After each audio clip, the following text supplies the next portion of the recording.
সেউজীয়া আলু আমাৰ প্ৰিয় খাদ্য আলু। ই আমাৰ অতি আৱশ্যকীয় সামগ্ৰীৰ ভিতৰত পৰে। সকলো পাচলিৰ লগত আলু মিহলাই খালে আমি তৃপ্তি পাওঁ। শৰীৰৰ উপকাৰী আলুত কাৰ্বহাইড্ৰেট, কিছু পৰিমাণৰ চৰ্বি, ভিটামিন এ, ফলিক এচিড, লৌহ পদাৰ্থ আদি থাকে।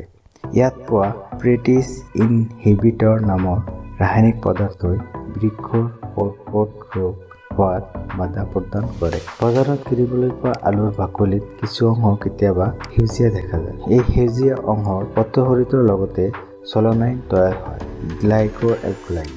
ই ৰঙহীন আৰু আলুৰ গছৰ পাতত আৰু ডালত থাকে। খুব কম পৰিমাণে আলুতো থাকে। চলনাইনৰ ওপৰত পোহৰ পৰিলে আৰু এই পোহৰৰ প্ৰাবল্য বেছি হ'লে ইয়াৰ গাঢ়তা বাঢ়ে। অনুকূল অৱস্থাত আলুৰ গজালি মেলে আৰু ক্ৰমান্বয়ে আলুৰ গছ বাঢ়ি যায়। গজালি মেলা অংশ স্বাভাৱিকভাৱে সুৰক্ষিত অৱস্থাত থাকিবলৈ বিচাৰে।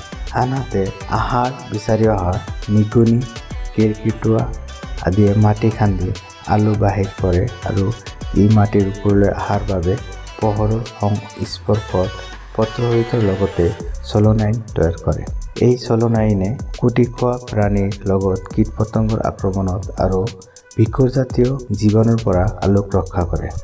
আলু পুৰঠ হ'লে ইয়াক চপোৱাৰ সময়ত খেতিয়কসকলে খেতিৰ মাটিতে দমাই থয় আৰু সূৰ্যৰ পোহৰ সংস্পৰ্শত অহাৰ ফলত আলুৰ উপৰিভাগত ক্লৰ'ফিলৰ লগতে চলনাইন তৈয়াৰ কৰে আৰু সেউজীয়া হৈ পৰে। এই চলনাইনত এলকলাইডৰ বিক্ৰিয়াত কুফলৰ বিষয়ে চিকিৎসা বিজ্ঞানৰ আলোচনাত ওলোৱা দেখা যায়।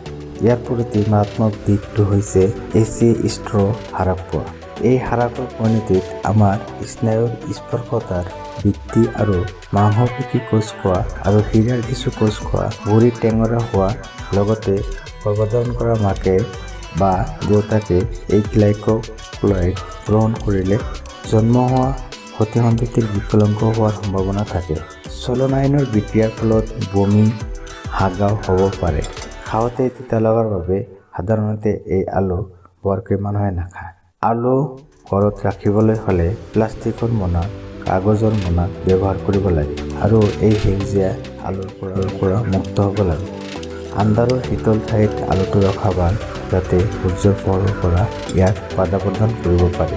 এই ব্যৱস্থাত চলনাইনৰ গাঢ়তা বাঢ়িবলৈ দিব নালাগে। গজালি মেলা আলুত চলনাইনৰ গাঢ়তা বেছি থাকে বাবে এনে আলু বজাৰৰ পৰা কিনা উচিত নহয়।